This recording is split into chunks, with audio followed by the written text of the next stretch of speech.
Let us go live. Good. Alrighty, great stuff. Welcome everybody. Welcome to this last session of the QGIS Open Day. It's a really fantastic session because our fellow QGIS enthusiast and YouTuber Hans van der Kwast is with us, and he is of course at the Dutch User Group QGIS meeting, and he's going to be actually taking us through, giving us a little bit of a taste of what the meeting is about, where it's at, and we'll do some interactions with the people at the meeting, what they've been busy with. And I know that today's focus is on Python in QGIS. So I'm going to hand over to you, Hans. Thanks, Amy. So welcome, everyone. So it's QGIS Open Day, but we have here, as Amy said, the QGIS User Day organized by the Dutch User Group, but also organized by users themselves. And the host of this meeting is ITC, Faculty of University of Twente in Enschede in the Netherlands. And they have this fancy new building, as you see, and it's very geo. So I'm just going to show you a few things. Like here on the windows, you see some nice geo decorations. There's maps everywhere. And people in this faculty work a lot with geo information. So it's the right place to have this meeting hosted. So I'm going to walk up and we're going to see where we're going. Let's see if I can swap the camera. Yeah, it can be a bit noisy. There are other people working here around, but you can take a nice look at this garden. It's an inner garden. That's beautiful. Yeah. I really like the look of the sort of contour lines there on the one window. That is so cool. This one, yeah. Yeah. And they have another map here.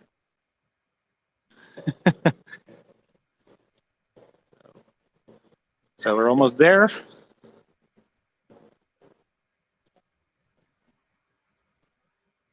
And they're having a coffee break now. So let's see what they're doing. I'm almost at the room. Look here, there's a sign. That's where we need to be, right? Absolutely.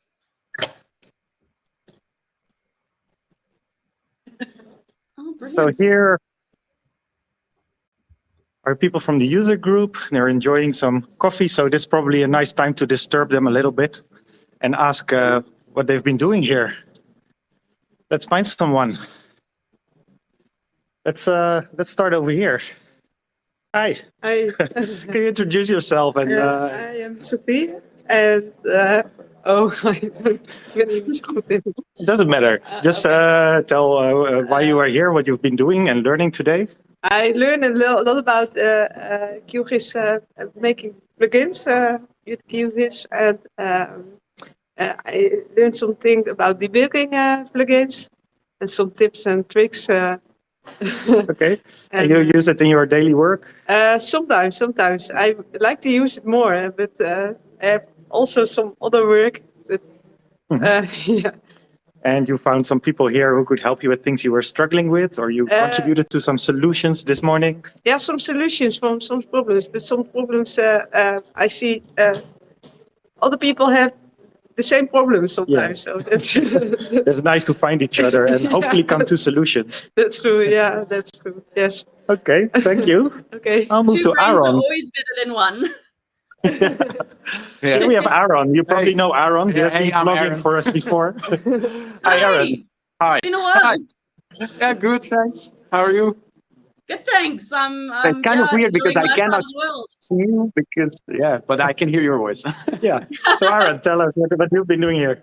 Oh, yeah. I've been sitting with the other developers, exchanging kind of best practices. It's a pretty relaxed atmosphere, I would say. Yeah. So it's very informal, but nice, very nice. Mm-hmm. And what kind of things you've been practically working on this day?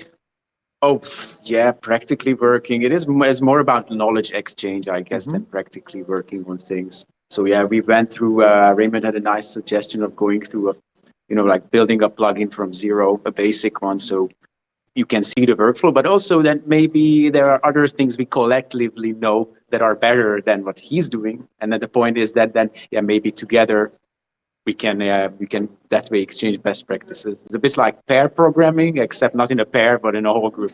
It's so, like offline GitHub iterations. Yeah, a little bit. Yeah, and then I don't know, and then it went from there to go to other topics and other things related to plugins. Oh, cool. Yeah.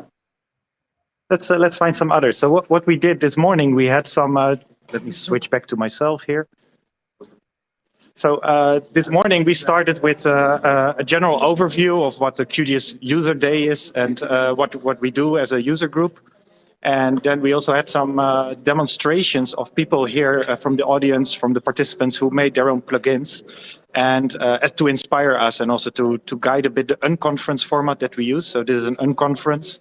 Basically, we come up ourselves with the agenda and splitting groups to work on certain aspects. So there's one group that worked on more advanced topics around best practices with making plugins. And another group worked more on the basics, so getting your first plugin built and how do you do that, and learn about the plugin builder plugin and other nice tools that are available.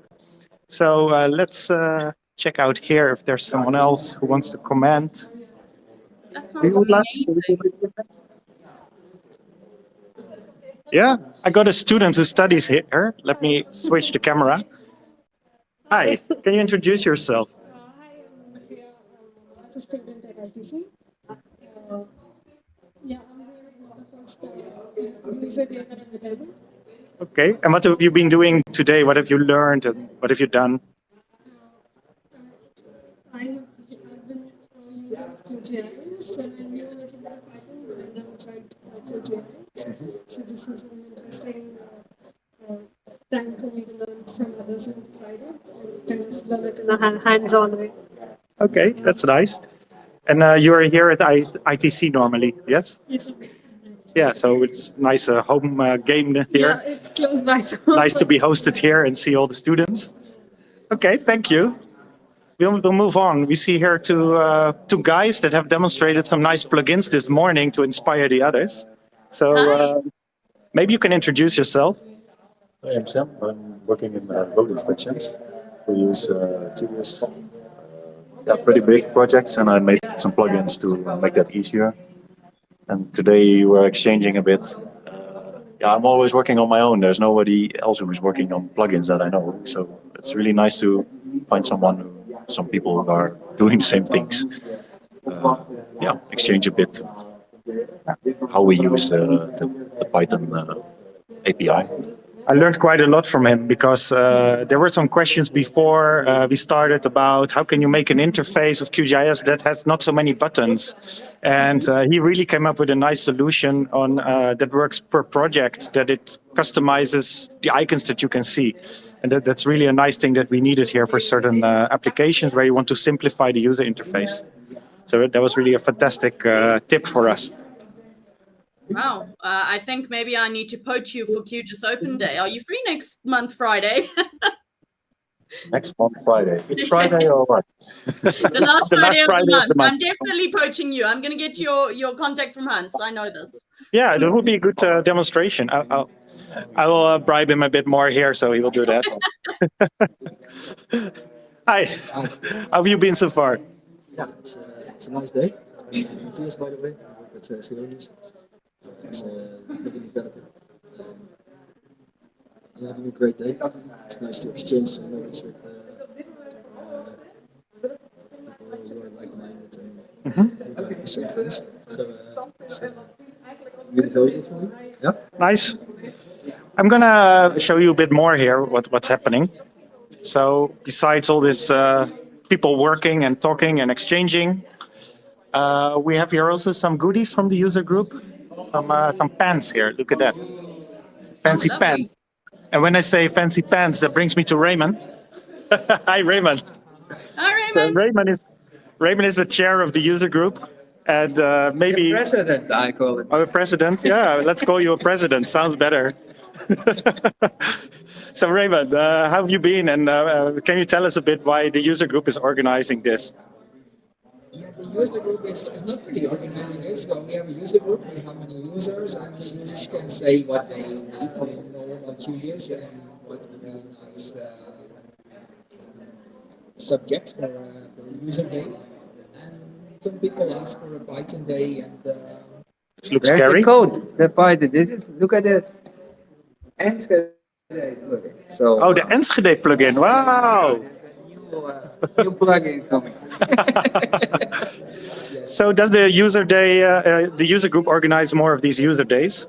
Yeah, so there are many different types and it could be anything.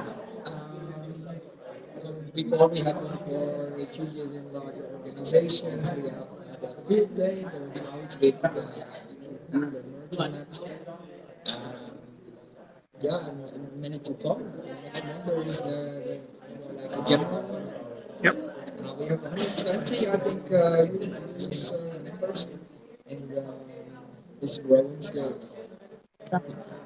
So, so I think that's a really good purpose of a user group, a national user group or a regional one, to bring users together, and also that users propose topics that they want to discuss and exchange knowledge with each other. That's exactly what a user group is for, I think.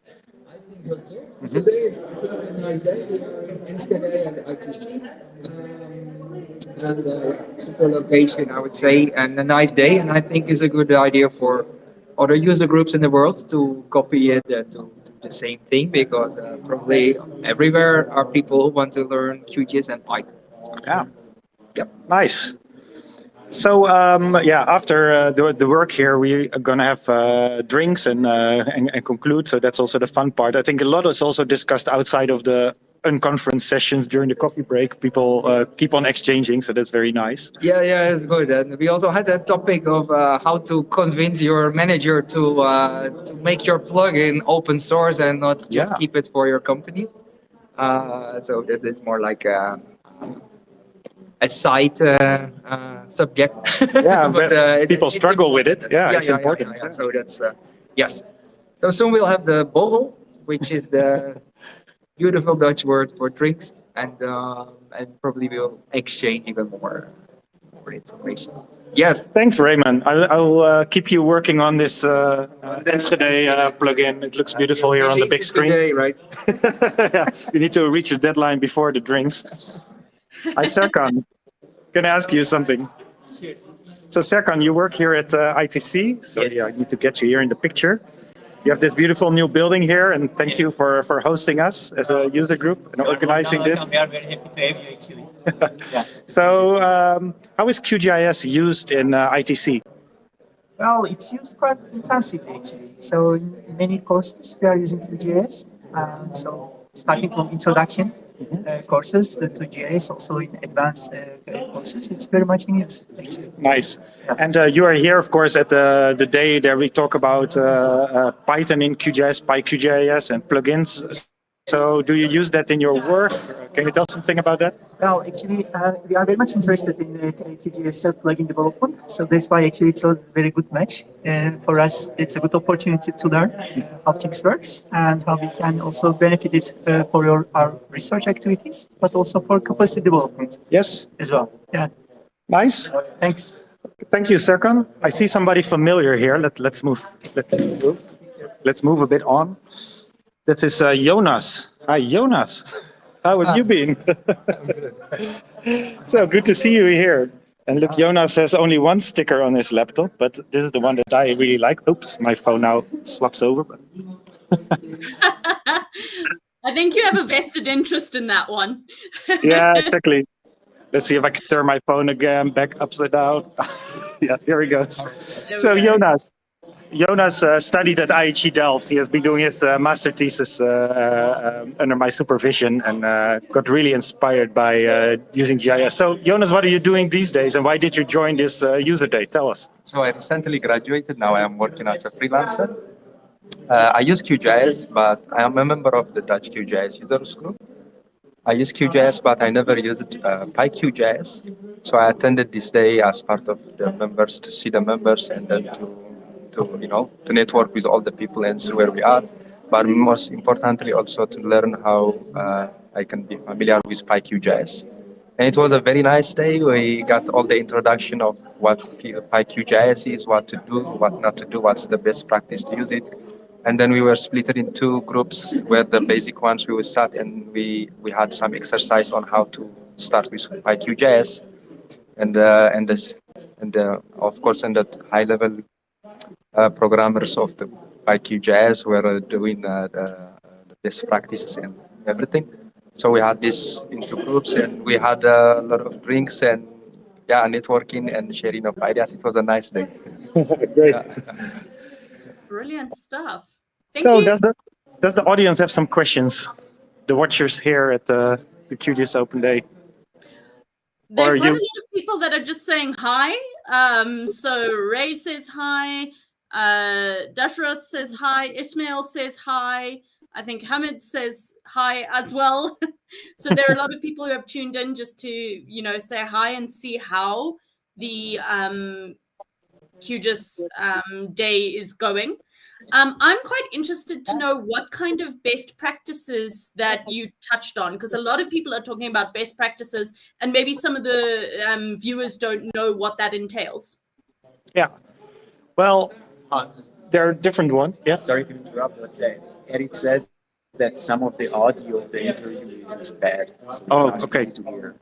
I hear the audio is quite bad, so sorry about that. We are here in quite a Loud space. room. I think it depends a bit on what type of user you are, what kind of good practices. So at the basic level, I would always say don't start immediately building a plugin. There's so many other things you can do with PyQGIS, like making your own script. First, try to learn how to use PyQGIS, and then try to build it into a processing script. And when everything works, you can then build it into a plugin. Another thing very common in open source is look at how other people have built their tools and plugins. It's open source, so you can just go to their GitHub site and check the code and modify it for your purpose. I think that's a good one. We've been looking at setting up VS Code to be used as a code editor for your QGIS scripts, which looks a bit complicated, but there has been some instructions, also thanks to Fabian, who posted something on the Telegram group about how to set it up for Windows for debugging.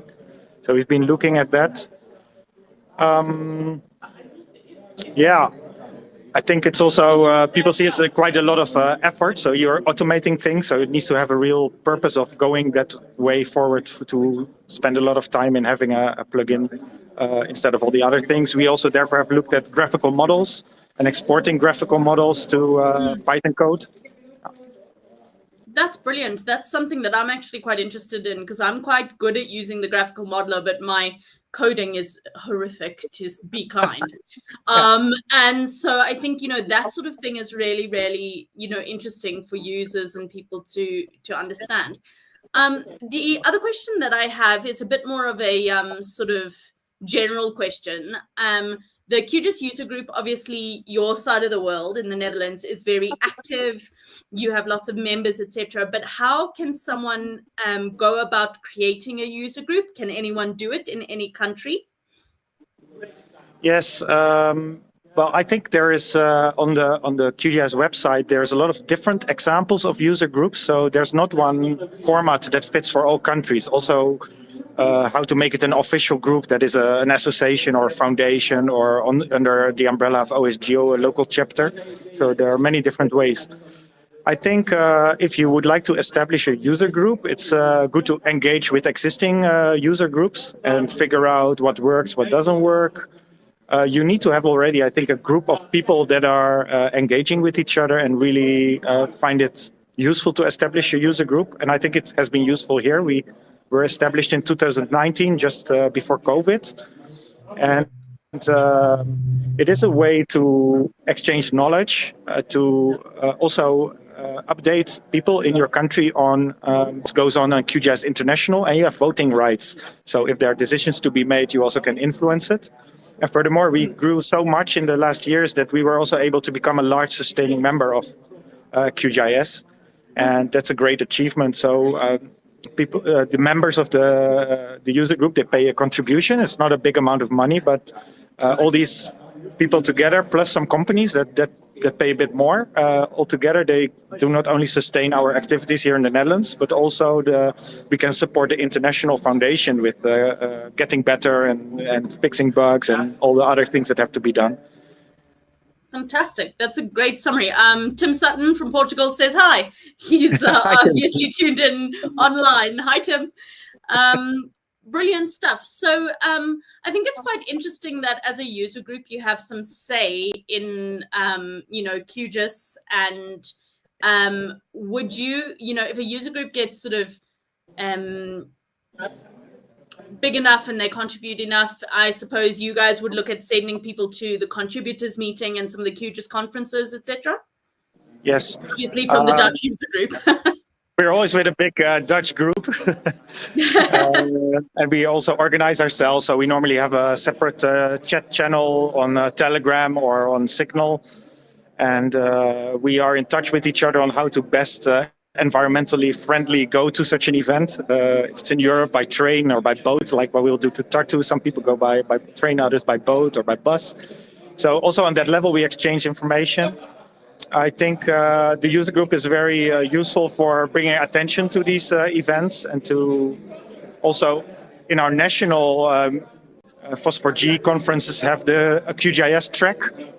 And that we are very present there, also in our local events in the geo sector. So in the Netherlands, we have the GeoBuzz. So we are also there with a stand, and as if we were a company, which we aren't, but that we just promote QGIS and show people what it does and how nice and good it is. And then how do you go about as a user group attracting, for example, the speakers that you had at the beginning talking about Python, etc.? What is your kind of go-to there? Attracting speakers, well, it's quite open. Normally in the events, we work with an open call. For presentations, and then we screen them and we schedule them, I think in a similar way as the international organizations do. But in this particular case of a user day, it works like an unconference. So open registration, it's free for members who pay the contribution, and the others pay, and the amount is the same as contribution, so they just can become a member. So today we have a lot of new members. And then when we fix the program, we see if some people have interesting things to share, and we have screens here, and they could present their plugin directly or have some slides to explain certain things. And I think this unconference format is not much used, so people are not used to it, but it works very nicely if you don't know the audience and the goals of the day completely. So they are more general, and to find out with the group of people who joins on, okay, how are we going to organize this day? Who does what? And how can we help each other to go forward? A bit of mentoring people who are less used to certain tools, or splitting the group in more beginners level and more advanced level. But also exchange between the two groups is important. Absolutely. I was interested to hear that, because I would definitely be in the beginner group, but I want to learn more about Python and QGIS because there's so many small tasks that are a little arduous and repetitive, and it would be great if I could, automate those. So learning those kind of skills, I think, is so important. I mean, most people think Python and QGIS, I have to be a developer and develop plugins. But I can see so many instances as just a user, I am just a GIS user, that it would be really useful to have that kind of knowledge, make a script that could, I don't know, I need to plug all my no data values really quickly for a whole bunch of images. That would be really useful. And the nice thing about QGIS is that it provides you the framework that you, for many things, don't even need to program a user interface with Qt. I never do that, actually. So the easiest thing you can do, just as a pro tip for beginners, any tool that you run in the history, it creates a dictionary. So if you know a bit of Python, if you go to the history in the processing toolbox, you will find all the tools that you've recently run, and you can just click on it and copy that dictionary to a Python script. And if you know how to modify and use dictionaries, you can then loop over that tool for many layers that you have variable. So you don't have to come up yourself with that code. You just copy, paste, and reuse it.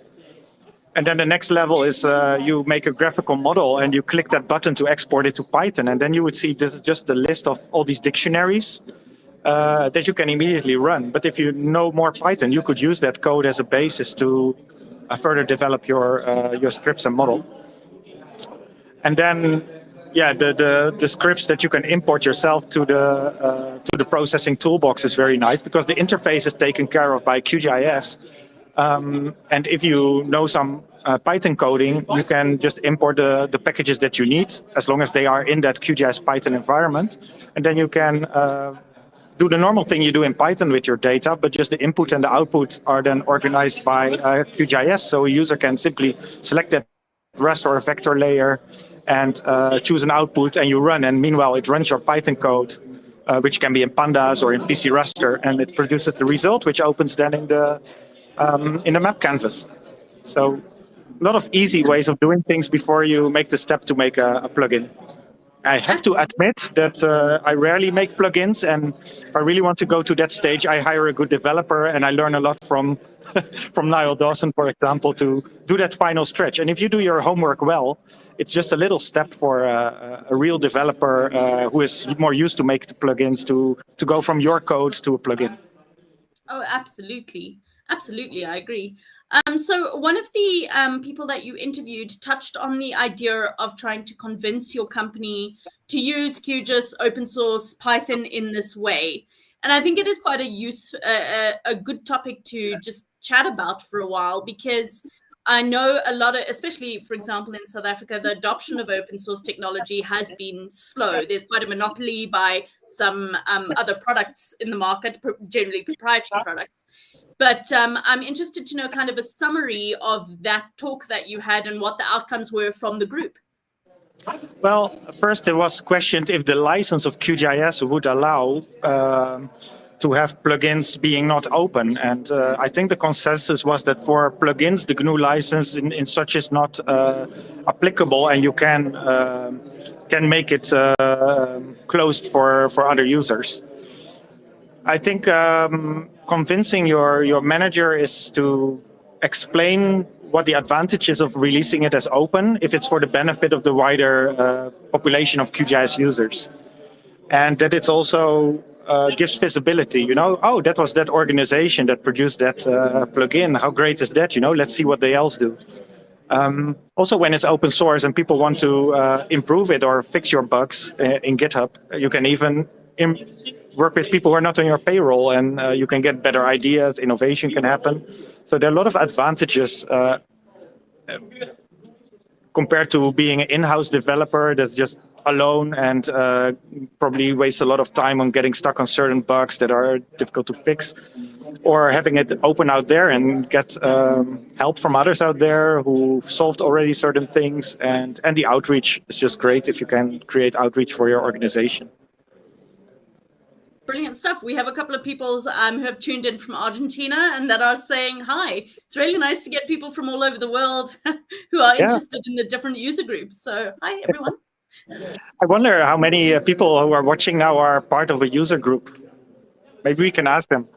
Absolutely. If you are part of a QGIS user group in your country, please let us know if you are and which user group it is in the live chat. And I'll tell Hans as you send them.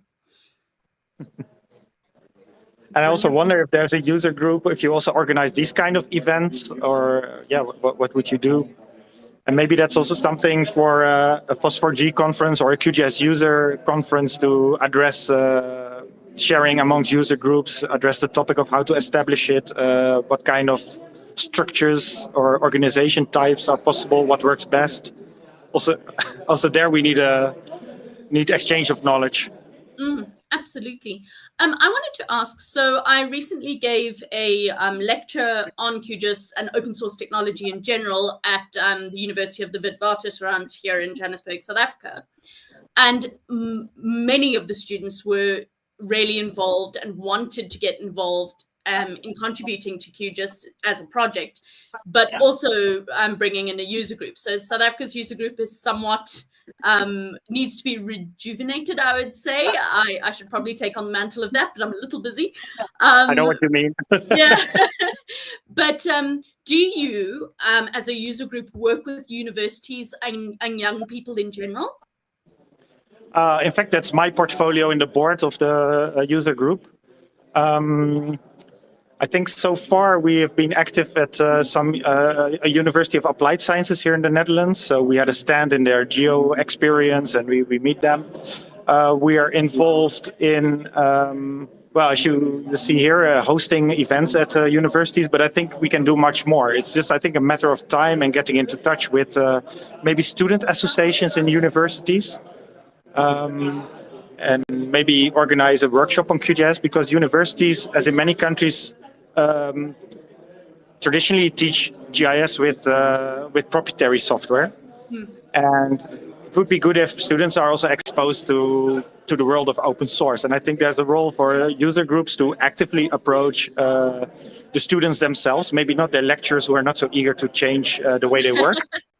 From my own experience, sorry if my lecturer from the past is listening, but I managed to change it at IHE, and I'm very happy with that.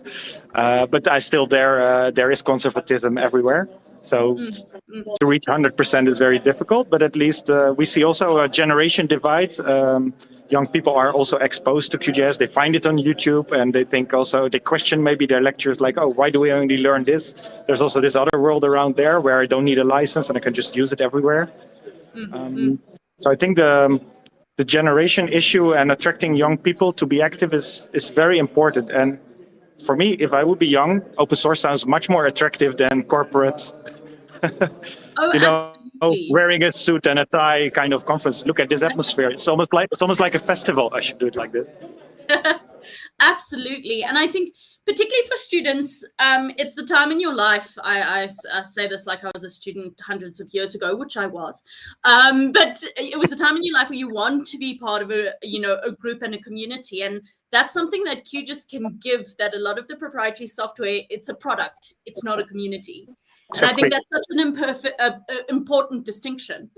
Yeah, I think the risk that we always face is that there is some always an inner crowd that goes to the events and that can also afford to travel to the events that we have, especially the international events. So it's really good that there is travel funds for events. I think we need to keep that up.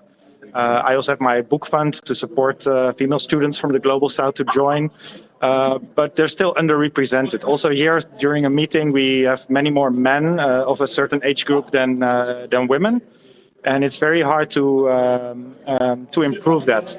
And I really, any ideas on that or good practice would also be a good topic to discuss. I think definitely reaching the students would help, at least for the age, and I think also for gender that would be good. But there must be many other nice ways to get young people involved, get more female involved. Oh, absolutely. I run into the same, me being a female person in GIS, but I mean, I run the QGIS Open Day channel, and I think the last time I looked at our specs on the YouTube channel, I think we have 8% female viewership. So I really want to, go into that a little bit and start looking at maybe user groups and bringing in younger people, because a lot of the students I was lecturing to, I mean, it was a 50-50 split of students there in terms of gender ratio. And I'm wondering where the disconnect is, because we go into a university and it's pretty even, and then suddenly I look at people watching this and think, well, how is it 90%? You're missing out on half of the planet, really. So that is a really a good take, and I think really important. I do have Sean M. Hi, Sean M. Who has commented, maybe in some of the Meteor apps, it would be great to look at keeping OpenStreetMap up to date, kind of like a mapathon. It would be really nice to actually go out on surveying excursions for QGIS, and that would be really nice. Yeah. No, good idea. I think excursions, and we had a day, as Raymond said, on using merging maps and QField out.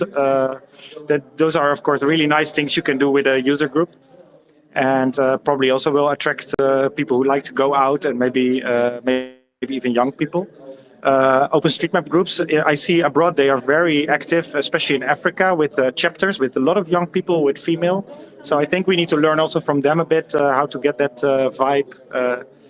And I think there's such an overlap with OSM and QGIS, they really, there's a big overlap, and I think anyone who's part of the one organization really should be part of the other.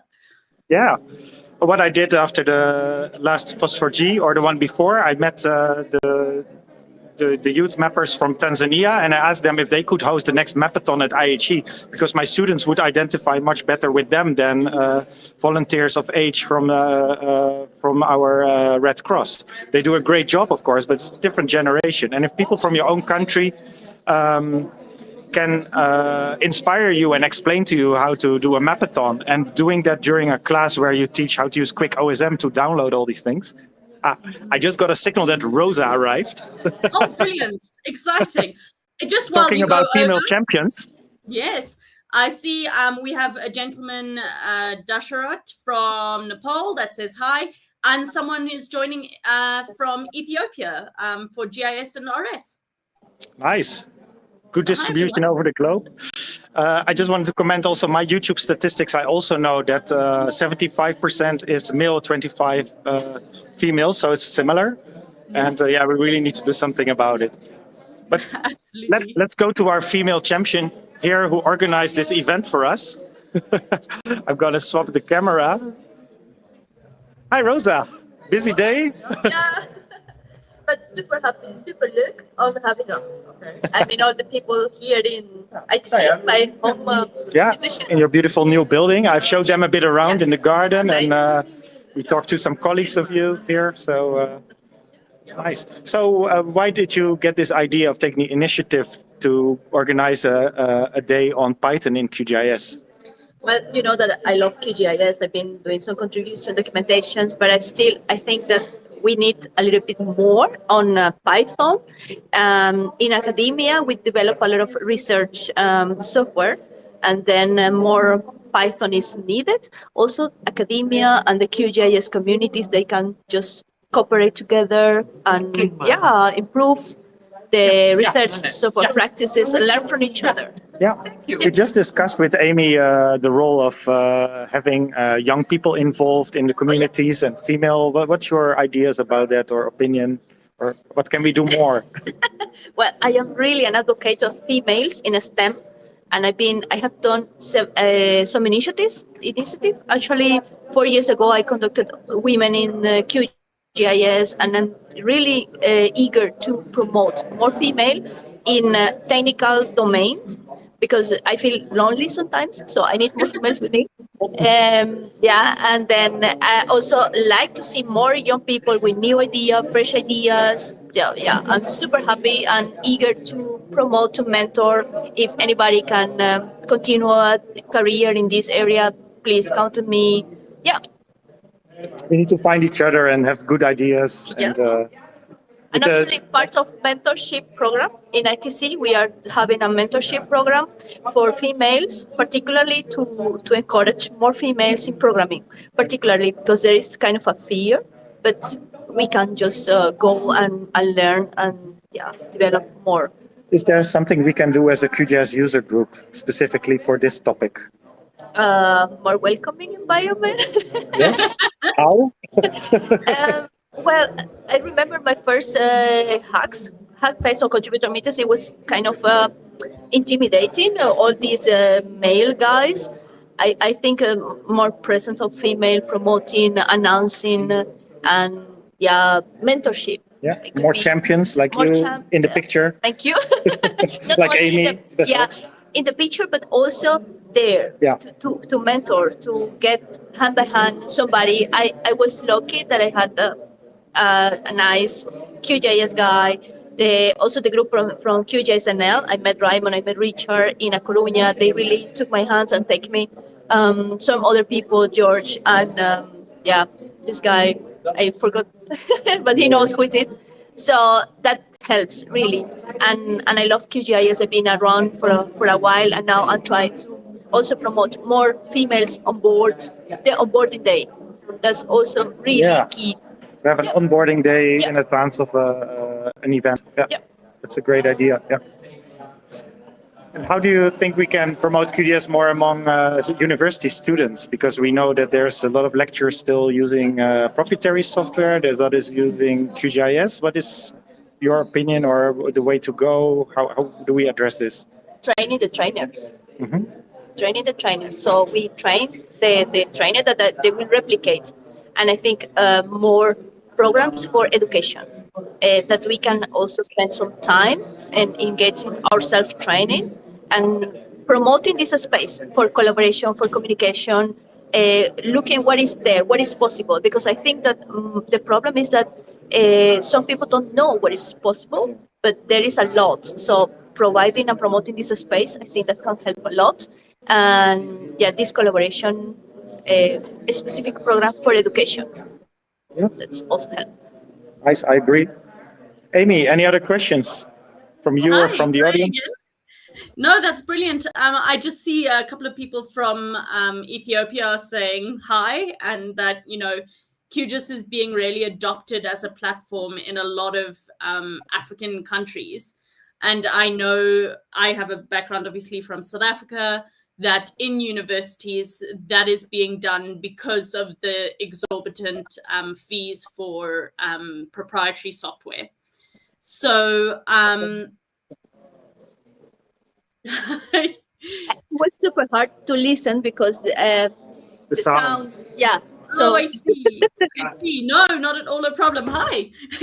So what I was going to say from my side is in the academic space, what do you think? Because today you're specifically talking about Python, but I would like to broaden the use of QGIS particularly to more academic spaces, because I think it can be used as a data collection tool and visualizing data, etc. So how do you think is a good way to really expose QGIS to a wider range of users? we use QGIS in several courses, particularly in ITC. So we teach with, and we try to move from a proprietary model to a more open source, because our students also, many of them comes from the global south. So they have a problem that when they finish the studies, they don't have the license. So we are trying to encourage more and more the use of QGIS. Also in projects, because we do capacity building. Particularly, I was last year in Mozambique for fieldwork data collection. Everything was set up in open source with QGIS, with QField. So also we try to test several tools, Mergem and also Kobo Toolbox, but we try to focus on the use of geospatial software for education. Yeah. Do you think that the fact that QGIS and the training materials are translated into so many different languages is helping with that uptake? In our case, no, because our education is given in English. But I assume that in other countries they do. I cannot talk for them. Yeah. Here at the Dutch user group meeting, we see that all these interfaces are in Dutch with all these weird words in it. And we as international users are like, oh, okay. It even sorts the tools in the processing toolbox alphabetically. So if you know where it was, it's not there. You have to move alphabetically. You learn a lot of new technical words from your language. Absolutely. I see Coca Jack says hi from Ghana. So we've got Ethiopia, Ghana, South Africa. We've got Africa representing today online. Yeah, so we I need a long arm, long steady arm. Will continue, finish the interview? Yeah, that's fine. Yeah. So it was a pleasure to see you, and yeah, thank you. Support the Yeah, thanks, Rosa. She's busy with organizing, and it goes all very well. So we're almost at the drinks, I guess. One more comment about education, the last topic that we discussed. I try at IHE, and I think Rosa also here, to put it under the open science umbrella. So these kind of institutions like ITC and IHE, we endorse the UNESCO Open Science Charter. But yeah, just endorsing it is just words. So how do you mainstream it in the education and the capacity development and your research projects that we all do? And I think that is the solution to having it have more uptake, instead of just saying we endorse it. And what I try and what Rosa tries is to embed it in our education, that we use open source software and open data by default, data that everybody in the world can access. That's a very important one. Same with publication, open access publications, making that available in your courses and not the ones that they can only access with their university account. I always say being a user of open source is good. Being a contributor to open source software is better. Being part of the community, that's the best. Absolutely. I think those are wise words. And I think, the more we contribute to all of these different options, the more these things become, competitive with our proprietary partners there. And I think Sean M in the comments has definitely touched on a point there that sometimes, and I know it's something that comes up in academia and it's an argument we've had several, not argument, let's say heated debate we've had several times. And that is, of course, that open source data is not complete or is in some way less scientifically rigorous. So do you have any, as a closing statement on that kind of information that we can give people? Well, I would turn it around. Often it's the only data source you have. So probably the expensive ones, like a very detailed satellite image, you need to pay a lot of money for. And maybe it has everything you want, but it's not accessible either. OpenStreetMap is very well developed in rural areas, while all the things you see on Google is for cities because they want to drag you into hotels and restaurants. And if you miss anything, you can contribute. That's the greatest advantage of open data. So if you're a mapper, you can just join OpenStreetMap. And I always tell to my students, if you miss that river for your thesis, don't digitize it just in QGIS. And then the next one needs to digitize it again. Digitize it in OpenStreetMap and download it with QuickOSM. And then anybody in the world can just use the river that you've digitized. So, and doesn't that sound great that for the first time in human history, you have put that river on the map? Brilliant. I think that's wonderful. Alrighty, I see there's someone coming in from GIS and RS that says, I am learning to be an excellent GIS expert. At this time, I have started to learn about GIS and Cadastre. So thank you so much for being a great community from Ethiopia. Nice. Brilliant stuff. All right, Hans, are there any other points that you wanted to go or any other interviews? Otherwise, we can wrap up. I think we can wrap up. I'll just show the room again, and you see that people are again exchanging knowledge, working on the plugins and good practice. So I think with that, we can close off. Brilliant stuff. Thank you so much, Hans, for bringing us in live to this exchange. I think it's amazing to see what the different user groups around the world are doing and the kind of things that we can implement in our own region. I have to say, I'm quite inspired, my side, to start off a nice South African rejuvenated user group that we can meet up and have some sessions like this. So if you do anywhere in your world, for all of our viewers, have a session like this, please consider having a live check-in, as Hans has done, with your user group on your user group days that we can do on the QGIS Open Day. That would be absolutely fantastic. So thank you so much, Hans, and thank you to the Dutch QGIS User Group. You're welcome. Have a nice day. All right. Cheers, everybody. All right. We're offline. Thanks so much.